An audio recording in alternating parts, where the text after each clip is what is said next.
You're listening to The Spear, a podcast about the combat experience from the Modern War Institute at West Point. More than 100 meters outside the village, you were definitely getting in a firefight. My first patrol I took, we had a far ambush. And then it was just a huge explosion.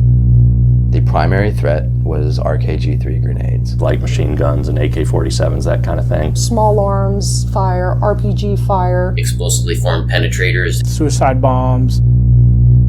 And then that's about the time that the third IED went off. And that's when another grenade comes spinning over the side of the wall. And it's at that point the IED chain detonates.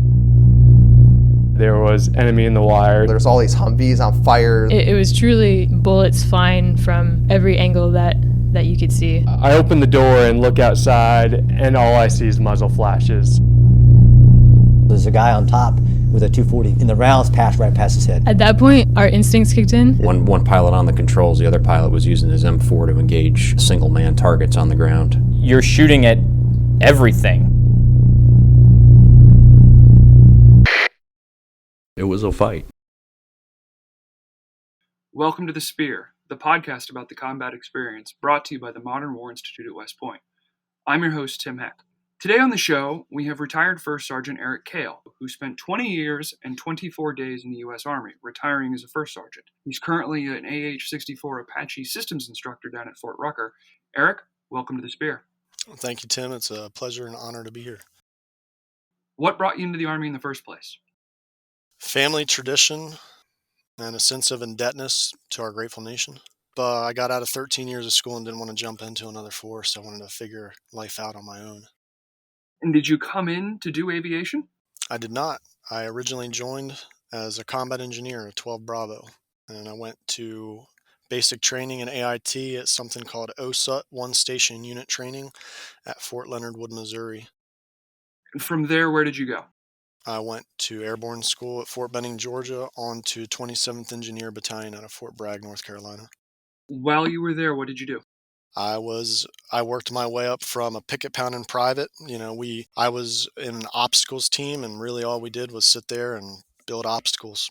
At that time, there was no enemy to fight, and we were just training for war. So just sitting there pounding my pickets and setting up concertina wire, and then I showed some intelligence, and they put me on a breach team, and I started learning how to do blast equations and get through get through and breach the obstacle. So you entered the Army before 2001? Yes, I entered August 8th of 2000, right after I graduated high school. What was the pre-war Army like? We went to the field a lot, but there was that small amount of time. Roughly it was only a year. And went to JRTC once, the field probably 5 or 6 times. And then when 9/11 kicked off, it was, we're no longer training for war, we're at war. What was that transition like mentally as a young soldier?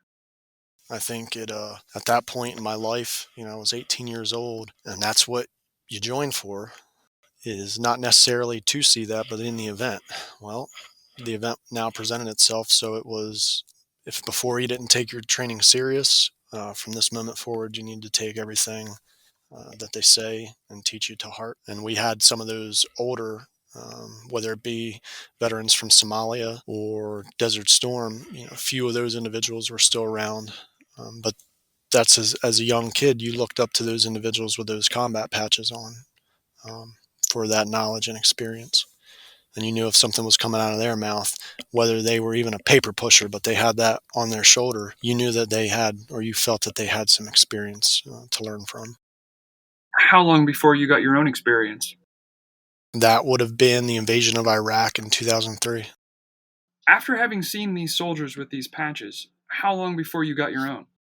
That would have been December 3rd of 2005 is when I deployed to Iraq. And I had reclassed in between, right before the invasion of Iraq.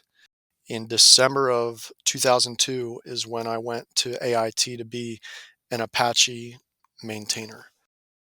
And then from there I went on to Korea, and then we came out of Korea with a unit called 1-6, Fighting 6, and then we went through something called the UFTP, Unit Field Training Program. It's essentially taking alpha model Apache units and giving that unit a Delta model Apache and ensuring that it can survive in those austere environments. So essentially, it's a 9-month training program where the entire organization relocates to Fort Hood, Texas, and falls under 21st Cav Squadron.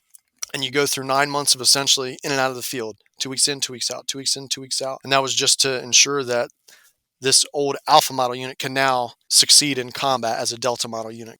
The time at Fort Hood, was that in preparation for a deployment? Yes and no. However, we did have a deployment scheduled shortly after that. We graduated UFTP as an organization in January or March of 05, in between that time frame, and then we were slated to go to Iraq in November of 2005, and we did. At this point, you were a young sergeant? I was a corporal the first time I deployed, and then in January of 2006 on that deployment, I got promoted to sergeant. Where did you go on that deployment? I was in Camp Taji, Iraq, and then Fob Khal Su, located south of Baghdad, I believe is where Fob Khal Su was. I did about a 3-month stint out of there with a small task force that we had. It was just 3 Apaches and I believe 2 Black Hawks were at that location. Very small infantry fob. I believe MSR Tampa was right there. So while you're on top of the Apache, you're actively making sure, because our perimeter, I would say, was less than a mile around, and the only thing that was separating us from them was just HESCO barriers and a couple tower guards. A very small fob, but it got you a little more combat experience there from the ground aspect because they were actively mortaring us, I would say, daily. Did that perspective of having been on the ground change how you worked or give you a greater sense of appreciation? I do believe it absolutely did, because when I came over to aviation, I was used to carrying everything on my back. And if we were mech, loading everything up in a vehicle and rolling out. Aviation, it was absolutely different in that aspect. We weren't allowed to bring too many comfort items as a combat engineer to the field. And then you switch over to the aviation side, and it doesn't matter, what aspect of aviation, but in the fields, people would have tents and their PlayStations and video games, and it was a totally different ball game for me, and totally something that I greatly appreciated, that I definitely made the transition over to. What I like to say is I saw the light. But I do believe that it did train me for that, because of some of the training events that I had been through as a combat engineer. We didn't really train that well for aviation. We did still go out to field problems and do sticks lanes and things of that nature, but I felt that for the very close quarters combat, I was far more prepared as a combat engineer than an average aviation soldier, in my opinion. How long did you spend in Iraq on that deployment? That was a year-long deployment. And after that, what happened?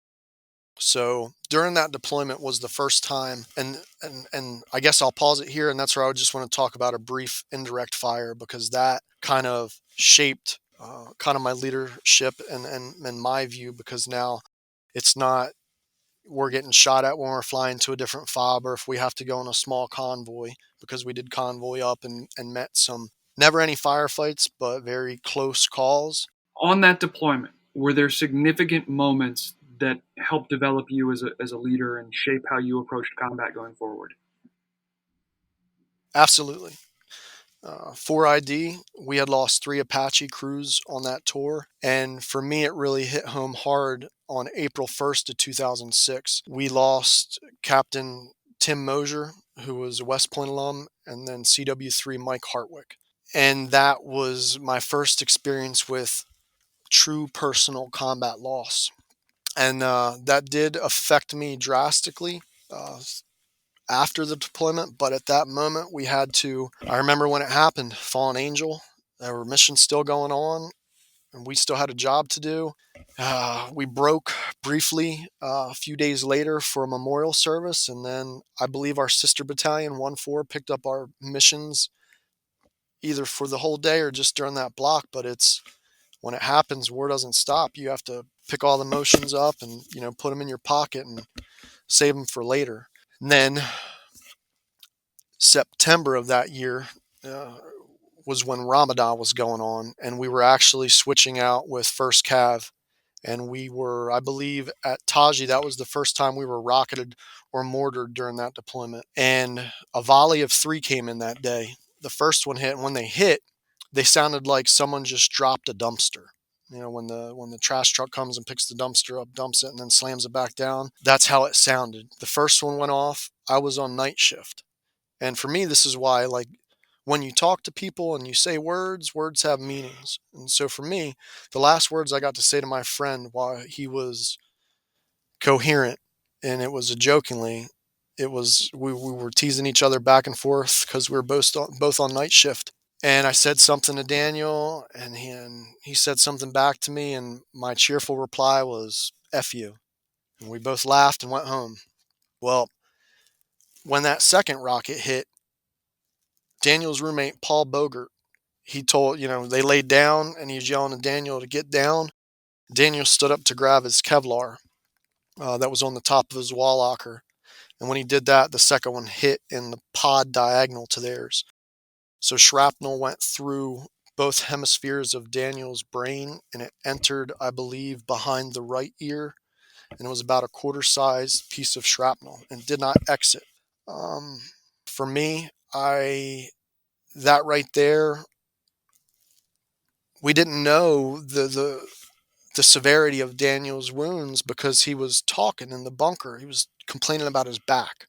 So when he got medevaced out of there, everybody had a good feeling.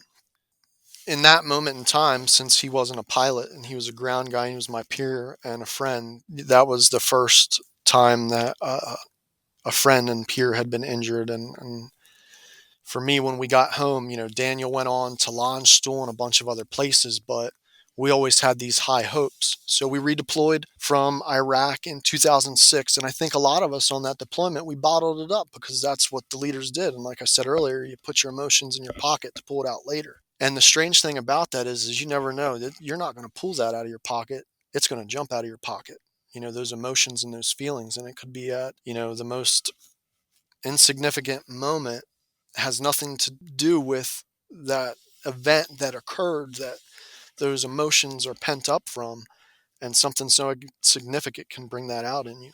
Well, I think after that deployment, me and a lot of our friends, we found the answers, and late nights and alcohol, and we didn't think anybody had a problem because we were all there that night, and we all got up and saw each other the next morning at PT, and I think we just went on and lived life like that. In April of 2007, so by this time, Daniel had been to a few other hospitals. He was originally at Landstuhl. He went from there to Bethesda, I believe, Bethesda to Walter Reed, down to Richmond, back up to Walter Reed, I believe. But at that point that we went to visit him, it was around June of 2007. We drove down from Fort Eustis, Virginia. We were there for a leadership school. At the time, it was called BNOC, Basic Non-Commissioned Officer course. So myself, close friends, went to go visit Daniel. And his mother, Mary, from the moment this happened, they're from New Mexico. She was by her son's side the entire point from when it first happened to all the way at the later part of the story. However, we go there to Richmond, Virginia. We meet Mary, just such a beautiful, vibrant soul, and has nothing but hope and for her child to come out of this. And the doctors were very hopeful because they had just worked on a Marine that had very similar injuries that Daniel did. And they were going to put a prosthetic piece of his skull back because they had removed that part of Daniel's skull where it did not exit. And then they believed that since they saw this Marine, the doctors believed that it was helping with this Marine's recovery and the body's anatomy, that, I feel this piece of my skull back there. Maybe I can start healing other things. So we talked to Daniel as if he was there, put our hands on him, rubbed him, and he was in an unresponsive coma. And that was June of 2007. On our next deployment, same organization and probably about 75% of the same people, our first sergeant, Dan Patnode, called us around and informed us that Daniel had passed away from a brain infection from the wounds acquired on that tour. And that was February 28th of 2009. And that was hard to deal with because, like I said, that was the first friend or peer that I had that had been injured. And then we went to see him when we were stateside and seeing how hopeful the doctors, his mother, and everyone was, to have all that hopefulness for him and to have it yanked away from you at the same location that happened to him at. That was hard for the people who knew him, harder for people that were very close to Daniel. Everybody, it was one of our brothers paid the ultimate sacrifice, and in the manner he did, all those years of roughly 2.5 years of thinking he's going to get back on this path, and to have that yanked away, it just it's kind of soul crushing, to be honest. Luckily, that tour we didn't lose anybody, and no one was injured. And by that time, everybody knew that when you heard either the rocket motor, Taji, we didn't have alert sirens, so if you heard the rocket motor or something coming in, you just knew to lay down. So that deployment, that was the hardest thing to deal with, was something from the previous deployment, and then it finally took his life when we were on that second deployment there. As you grew through the ranks, you've lost Daniel, you eventually wind up as a company first sergeant, right? Mm-hmm. How did what you'd experienced in Iraq in 2006, 2009 impact your philosophy as a new first sergeant? I had been a first sergeant for about 2 years before I deployed with 3rd of the 501st out of Fort Bliss. And it was that and other leadership experiences throughout other deployments, and coming into this fresh organization and meeting a brand new company commander where her first command was a Delta company, a large element in aviation. That's your aviation maintenance company. And roughly per the MTO, I believe we should have about 120 personnel. I think we were only taking about 58 downrange. Out of those 58, I would say that maybe 10 to 15 of us had previous deployments.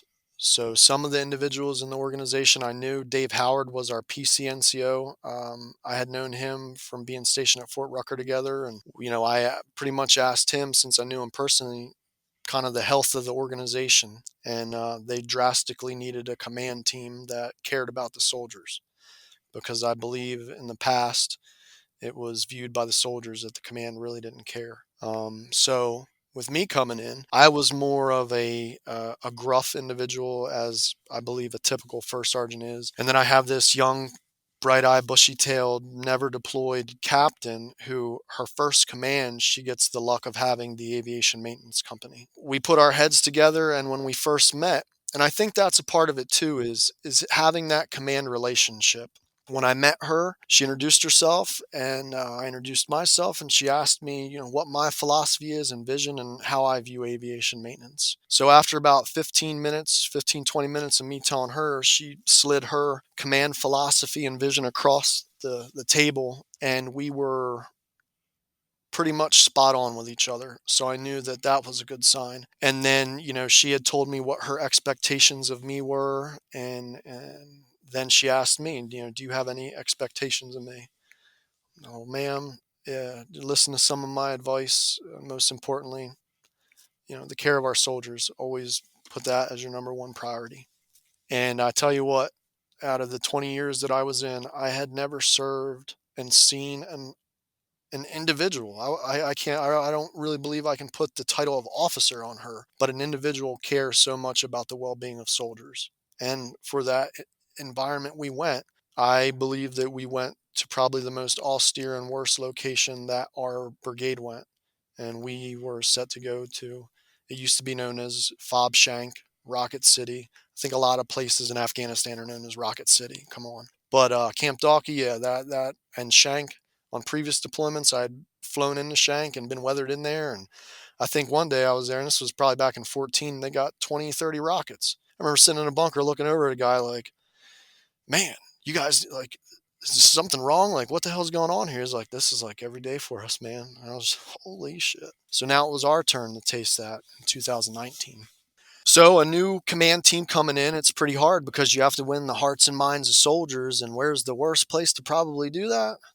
downrange. So we're a fresh command team. She had been in the organization probably a month and a half. And during that month and a half, the block leave, Christmas, all those other things occurred. So her physically being in that organization around those soldiers, probably roughly 20 days before I showed up. And then I show up, and then 20 days later, her and I are on a plane for Afghanistan. We're getting over there and getting established and getting set up. You know, it's not fighting season. There was 3 feet of snow on the ground and, you know, still snow coming at night. So they don't like to come out and do those types of things during the winter. Occasionally they will. But hearing soldiers walk around, my big thing, and I would train the soldiers on resiliency. And then we had a little truck, and every soldier, as they would come in, I would drive them around the perimeter to show them how small Camp Talkie was. I would show them our vulnerability points. I would show them where our base defense plans were. And then at the end, I would show them this video, and it was called A Mother's Love. And it was really, it was a video of Mary Taluzzi showing, pictures of Daniel, and then a video of him when he was in that eyes open coma. And I let them know, at the end of it, I said, this is my friend Daniel. And what happened to him, I told the story. And I said, look, we didn't have warning sirens then. I was like, we have them here. You're going to hear it. When you hear it, get down. I don't care if you're 5 feet from a bunker. Do not run for that bunker, because you don't know when that thing's going off. You lay down where you're at. Time went on, and it was kind of in one ear and out the other for them, because, who knows? They don't know yet. They don't want to listen to experience. They want that experience for themselves. And then you start hearing the soldiers talk about, I just wanted to get it over with. I can't wait till they start rocketing us. Well, for someone like myself that's been on previous deployments and had those experiences of seeing individuals injured and losing people from it, you don't want that. You don't want that kid. Some of the kids would have or some of the soldiers would have we had a deployment goal. Some soldiers, school, PT, fitness, what have you. Well, 3 or 4 soldiers had, I want to earn a cab, and it's supposed to be anonymous, but me being me, I had to know. And I had to sit those kids down and ask them, like, why do you think that's so important? Because memories or experiences are associated with earning that. And I don't think you really know what you're asking for. Well, I think May 1st of 19 was when we received our first rocket.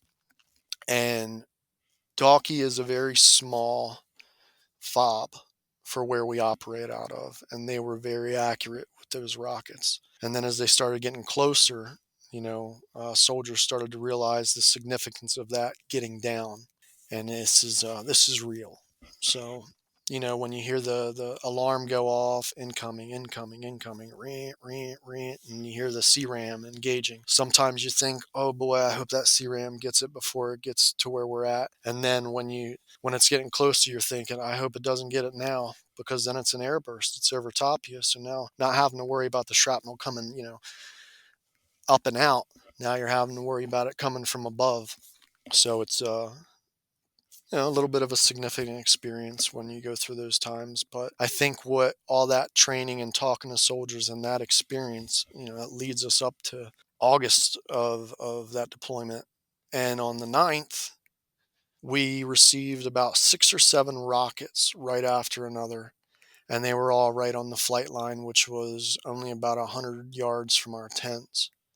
And, luckily everyone came out of that unscathed. And but the next day, it was myself, Captain Withenberry, CW4 Scott Kimmel, and Sergeant First Class Dave Howard, and Sergeant First Class Dave Howard. And we were in our production control office, and we heard the siren go off, and it was quick. Meep, meep. I don't even believe it got out incoming. And then you heard the zoop, and everyone looked around like that was close. We weren't waiting for an all clear. There was a Mr. Huff was in another office. He ran out with the aid kit and started going for the flight line. Myself and Caitlin, Captain Withenberry, were in front of the company CP, and we're kind of looking around. And at that point, our soldiers are coming in, and you're hearing medic yell from up at where the tents were.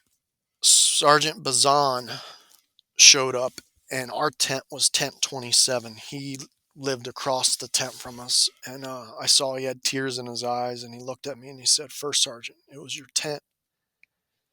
And I was thinking, I had just left that tent not too long before. My friend Dave Howard, that was his day off. And Scott Kimmel woke him up that morning, and that was the first day that Dave was going to take off in those first, was that roughly 6 months? Come to find out, that rocket went directly through Dave's bed. So then I know who we had in there. We had Sergeant James Brennan, Sergeant Quentin Sanders, and that's where my mind went, was, oh no, we had soldiers in our tent. And I remember Captain Withenberry going to run up there, and I remember grabbing her by the shoulders, and we walked out back, and I said, hey, these soldiers need to see your face. They don't need to see mine. I'm going to go up there and deal with that. You stay down here. So by the time I got up there, I ran up and I met our Sergeant Major, and he was helping Staff Sergeant Sanders out. And I remember grabbing Quentin. And what got to me so bad, I had to bottle that up, but it was, he didn't care about his injuries. He didn't care about a thing. The only thing he cared about was Sergeant Brennan. That's it. Not about his wounds or anything else. He just cared about Sergeant Brennan. So he refused to be carried, and I respected his wishes. You know, Sergeant Sanders, he wanted to limp down, and I'm not going to take that away from him, you know. So I held him as he's walking, and then a vehicle came and picked us up and took us down to Roll 1. And that's where I met a few of my other soldiers that had some smoke inhalation. There were some soldiers from another organization that had wounds going through their arms, their earlobe. And the whole time I didn't know what was going on with Sergeant Brennan. He went over to Roll 2, and that's where the SF medics were. That's where the actual surgeons were. So I'm over here dealing at Roll 1. There's accountability going on. There's, you know, us calming Quentin down. Quentin was good to go. I went over to Specialist Sagai. I'm calming her down. She was in the tent next to ours. She had smoke inhalation and just really shock and worrying about the other soldiers. And then there was a moment where they said that I had heard, you know, Sergeant Brennan wasn't looking too good, and he was over at Roll 2. And I looked at all the other soldiers around. Medics were around, everybody. People were taking accountability, so I knew I had a brief moment to kind of... I went behind a T-barrier, and I probably hysterically cried for about 15 seconds. And then I felt a hand on my shoulder, and that was Jacob Maynard, Sergeant Jacob Maynard, and he was attached to us out of the Sugar Bears out of Alaska. And he's like, "You all right, First Sergeant?" You know, I wiped the tears down, you know, pulled myself up by the bootstraps, looked at him. Yep, good to go. By that time, I believe Caitlin had met me down at the aid station, and her and I went back to the CP together. And for me, that was my soldier, and it was like I was almost avoiding it because I'd lost a friend to something similar, and it got to me in the pit of my heart that I have a soldier that's that severely injured. And then I remember First Sergeant Tiffany Lowe. She came in, she looked at me. "You ready?" You know, she could tell that I was going through something. I was like, "Yep, let's go." And this is all moments. This isn't a prolonged period of time. You know, it felt like hours, but we're talking probably 10 minutes. We go over there, and by the grace of God, we had the only vascular surgeon in country. When that rocket had hit, you know, they had enough time to practically, you know, like I told them, I don't care where it is. And let me back up a little bit, but every time people would know before a rocket hit, because they heard me hitting the ground. I would be laying in bed, dead asleep, and we would hear the CRAM, and I would, boom, roll out of bed, and you would just hear me plop on the floor. And it was always, you know, like a chuckle, because we had about 10 to 12 people in our tent, and they'd be like, "Top, you all right?" "Yeah, I'm good." But that was, hey, I was ready to get on the ground. So, you know, back to that, me sharing those experiences with them, I believe, helped out drastically. You know, they rolled over, they got down, and it hit. Well, Sergeant Brennan, I can't remember the exact injuries, but I had just remembered that a large portion, I want to say about 4 inches of his femoral artery in his left leg was gone. So all these soldiers that were around, and that's, you know, true soldiers and heroes, they don't run away from the sounds of gunfire, they run to it.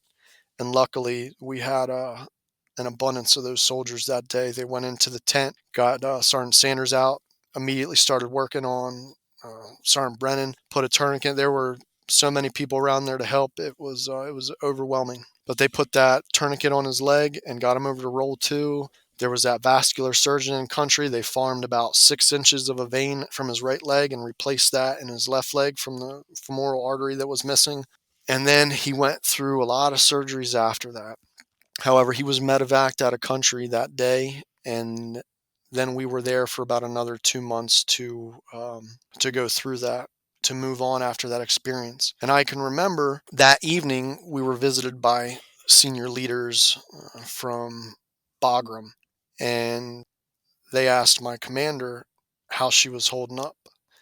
She said, "Well, sir, today sucked," and his reply was, "Well, it sucked for all of us. You don't think we get rockets up at bat?" And just kind of completely dismissed what had just happened. You asked for how you feeling, and then you want to, kind of dismiss, yeah, hey, it sucked for everybody. You don't think we get rockets up there? You're trying to normalize this, and that right there didn't sit well with me. And, afterwards, they're like, "Hey, you got to bottle all this up. Your soldiers," they went on to tell us, these 2 higher ranking individuals from BAF went on to tell me and my commander and our superiors at Camp Dalkey that we need to get it together, not have emotion, get out there and show those soldiers to keep moving.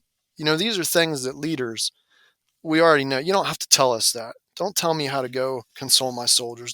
Hey, we're going to handle it. Roger that. Got it. Well, we continued to, and I would say that's unorthodox compared to how that part of the Army wants you to deal with that. However, after speaking with, Captain Withenberry about it, I think the best course for our soldiers were to show them that we too are human and we have these emotions, and it's all right. And anytime you want to come in here and talk about it or talk about how you feel, we're here for you. And I think at that point, really, that was the culminating event to where I feel that the company had now seen the method to my madness. And there wasn't really madness. It was, hey, you're going to have your gear at your tent and you're going to have it at work. Meanwhile, other companies would only have their, their vest and their Kevlar at home. Why is Delta Company so mean? Because they don't care where you're at when it hits. The fight's happening now. What, do you have enough time to run to the hangar and get kitted up before you go to your position? No, carry it with you, because in the event something goes down, you have a piece of this plan for the base defense. So I think when all that occurred, sadly, that's what really opened a lot of soldiers' eyes, and they started being more open to us and seeing like, wow, you guys really do care. This isn't just for shits and giggles or for show or for, the age-old soldier saying or leader saying, oh, they're doing it for an OER or NCOER bullet. No, this is genuine care. This is what it looks like. I don't care what someone writes about me on this piece of paper. Taking care of these soldiers, making sure that their mental and physical state is good while they're here and when we get home.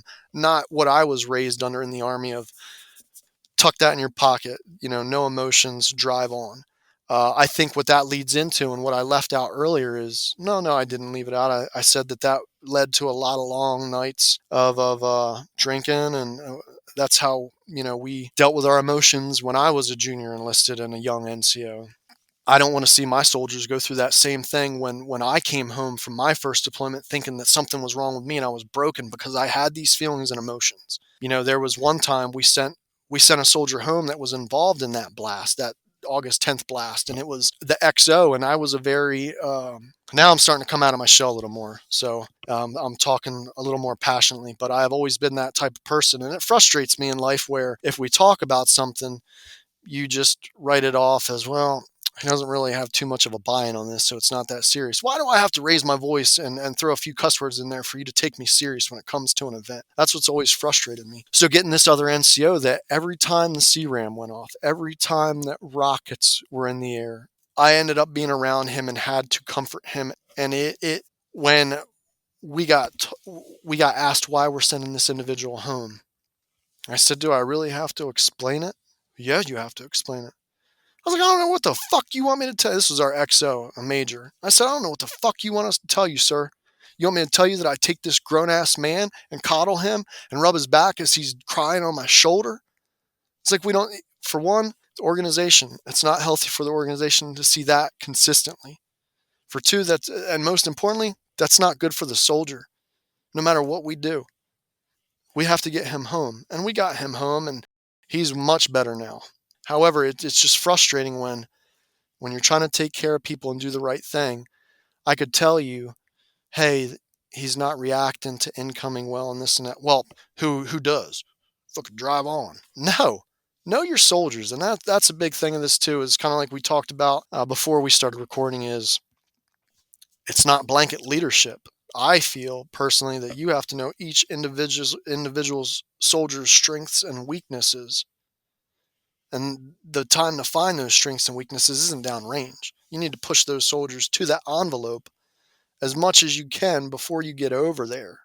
So that way, when significant life-changing events happen, you know, they've already had something with dealing with an incident like that, opposed to, let's not throw any of this in training and let's see how it occurs downrange.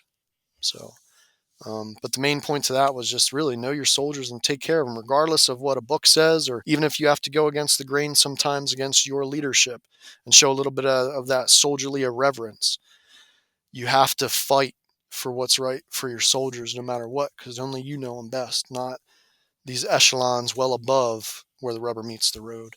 And we did that. And when we returned home, we didn't have sharp cases in our incidents. We didn't have domestic issues. We didn't have drug or alcohol related incidences while we were still a command team. And that ran all the way out through April 17th of 2020 was when we did our change of responsibility. So April 17th of 2020, we did our change of responsibility and change of command. And we seen that fit to leave together in unison, because the organization that we had come into and the level of trust that wasn't there with the soldiers, and then showing them, you know, what true care and leadership is, and why I'm not coming to your office to nitpick or to tell you to take your hands out of your pocket. I see those deficiencies, and I may say something to your platoon sergeant when I leave, like, hey man, hands in the pockets. But that's not my reason to come in. I'm coming in to talk to you as a soldier. I'm Eric Kale. I started off just like you did, 16, 17, however many years ago. So I think soldiers open up to you more when you use that. You kind of let your hair down, as the saying, and let those soldiers see you for who you are, not this facade of I'm some big Billy badass that has no emotions. And no, I really think that the success of our organization was based on that type of leadership style that we had as an organization. And it's not just the two of us, it was our whole Delta company coming together. And that's where I think showing your soldiers emotions and talking to them about it rather than telling them to suppress it and don't worry about it, handle that stuff when you get back. Well, then when we get back, we have all these things that are so easily available at our fingertips that we were cut off from due to deployment reasons. So the nightlife, the alcohol, and whatever else comes into play. And then deployments are also very easy because you're not dealing with all those other things that you would normally deal with back in the States. My easiest time in the Army over all those years was my deployments, because that's what we were there to do, and just that. Everything else back home was being taken care of. It's when you get thrown back into that environment is when all those suppressed emotions come out, and then you have these crutches or these vices that you can get involved in that help kind of numb those feelings. I really, like I said, I really feel that the soldiers saw the method to the madness, and we came together as an organization and stayed thicker than blood. And then we came back, and still to this day, randomly, her and I talk probably twice a week via text, but we talk on the phone probably every couple weeks or once a month, still remain very close. And those soldiers, the effects that you had on them when those naysayers, they're now the ones coming to you for advice and thanking you. And that's not why you do it. But what's great about having leadership like that and being in those events and where you talk about your experience and it's in one ear and out the other, and they now feel the effects of a blast propagation or a concussion or hear the whiz bang, whatever it may be, that's when they start. And then they truly buy into your leadership if you're also taking care of them. And when you see them, when they see you have that fight for them, and that helps them buy in. It goes back to that what I experienced during my first combat deployment. Fast forward 15 years later, and then have soldiers that were in potentially my shoes and how I handled things when I got back. My soldiers didn't handle things the way I did when I was younger. And it's not because I didn't have the type of leader like I was. It's just leaders weren't thinking like that back then. And I think now it's a little different because really, if you take those 20 years, GWAT was my whole career, and there are people that continue that were in before GWAT and are continuing. And I have nothing but the greatest admiration and respect for them. But for me, that deployment really put things into perspective for me and made me do some serious soul searching when I came back. And, even after I got it out, but I would come to work and I would talk to those soldiers like, hey, how are you holding up? I don't know, Top. It's hard for me to sleep. And I'm like, me too, man. I wake up every night at every morning at 2:30, wide awake, bright-eyed and bushy-tailed. I don't know why. I was like, my climate, or the time change acclimatization is over. I don't know why, and it would be. And then Captain Wissenberry would be like, I did the same thing, but it was at like 2:45, and I couldn't. We were all, but we talked about it. We didn't bottle it up and try to be superficial and macho. It was, we're human.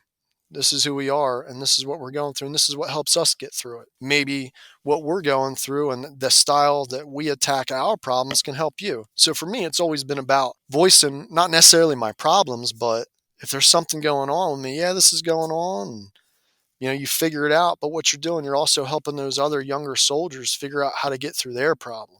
After August 10th, while you're still in country, what sort of changes did you see?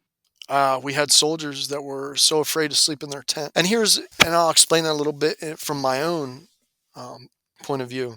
Every time a rocket went off, I would think about where I was. And if I was in a place that I felt safe, well, then that was no longer my safety spot. So as the months went on, where I felt safe literally went down to either in an aircraft flying around. I felt safer in an aircraft flying around, either door gunning or as a passenger, than I did sitting on Camp Dalkey waiting for the inevitable to happen than I did, at any of those locations. The biggest part for me too, if me and you were taking a walk to the chow hall, or we were on the flight line, or if it were me and you in the middle of an open field and rockets came in, we're laying down, we're there together, I don't feel alone. The worst feeling for me was when I would be out somewhere alone and the siren would go off, and I just felt absolute loneliness. But at that point, August 10th, the only place on that place where I felt safe was my tent. And then after that got hit, that I no longer felt safe in my home. And then about a week later, so we got moved to another tent in a different location from where our tents were, called Engineer Village. And that day, me and one of my soldiers were leaving. I think I was already outside and the siren went off. And I'm like, oh man, our new place. And I'm laying down, and I think it was Corporal Evans and Sergeant Haller. And they laid down, they were in the tent, and then they were like, Top, yeah, you good? Yeah, I think our tent got hit. Oh, man.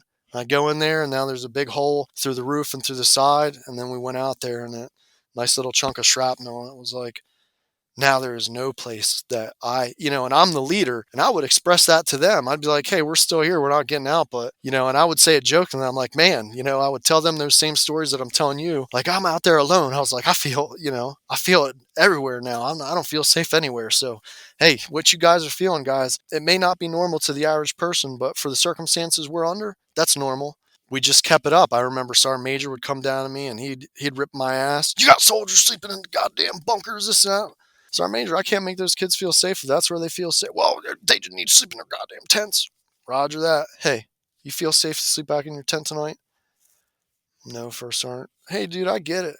I'm feeling the same way, but I'm sleeping in my tent. I was like, we got to kind of come out of this. You got to, and you work with them. You don't shut them down and sit there and, berate them. That's the worst thing to do at a soldier in that state. You compromise with them, you talk with them, you let them know that what they're feeling, like I said before, normal circumstances, no, it's not normal to feel this way. However, under these circumstances, everybody feels the way you do. It's called courage. What is courage? And it's an old quote that I'm going to botch, I'll just paraphrase, but courage is being the only one in the room that knows you're afraid, And that's, you give them that speech, and they saddle up and they see that you're going through stuff too, but they watch you as their leader, and you express to them that you're going through things too, but the mission still goes on. We got to get out there. We got to do our job.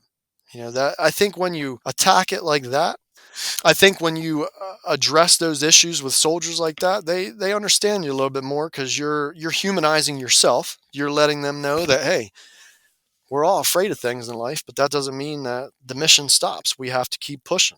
I think that the only thing that changed about Delta Company is we were very tight at that point. If there were any naysayers by that point or people who didn't believe in our methods of madness, I'll tell you this much. By that point, I think we had everyone that bought in on us and our personal care for each and every one of them, to include every other extended company. You know, we had soldiers from other organizations that would come to us as well. And I think that's, shows you that you're doing things right as well, especially when these things are occurring during deployment and you're still maintaining that constant. Those soldiers always need to see that constant.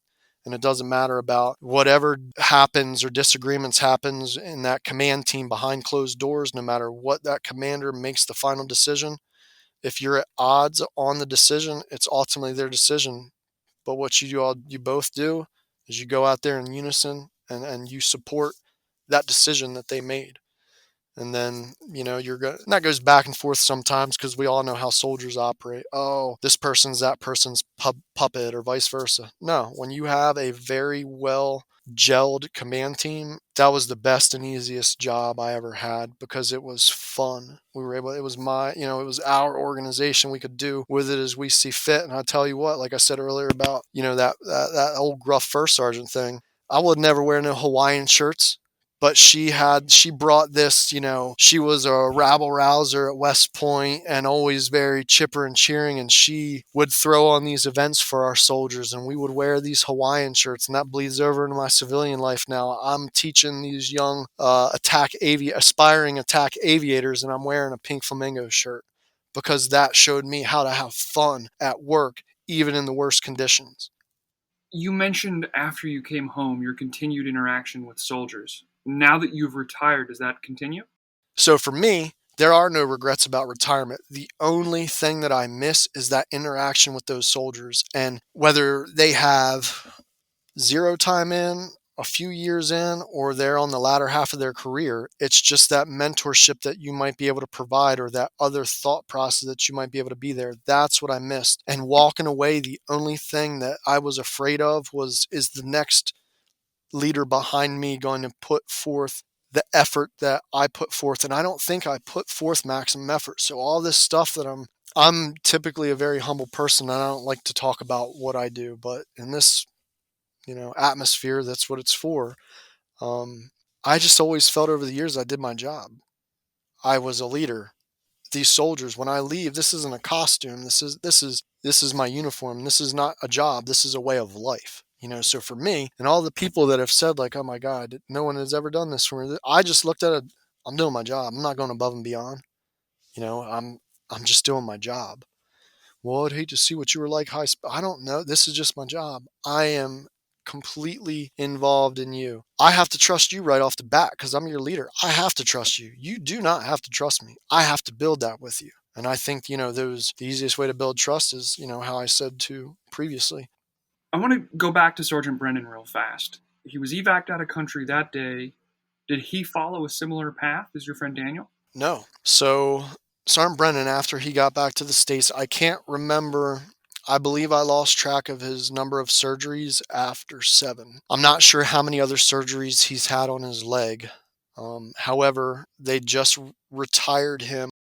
Eric, I want to thank you for being on the Spear today and sharing your story's perspective as a senior enlisted soldier. Well, Tim, thank you very much for this opportunity. It was an honor. I greatly appreciate it.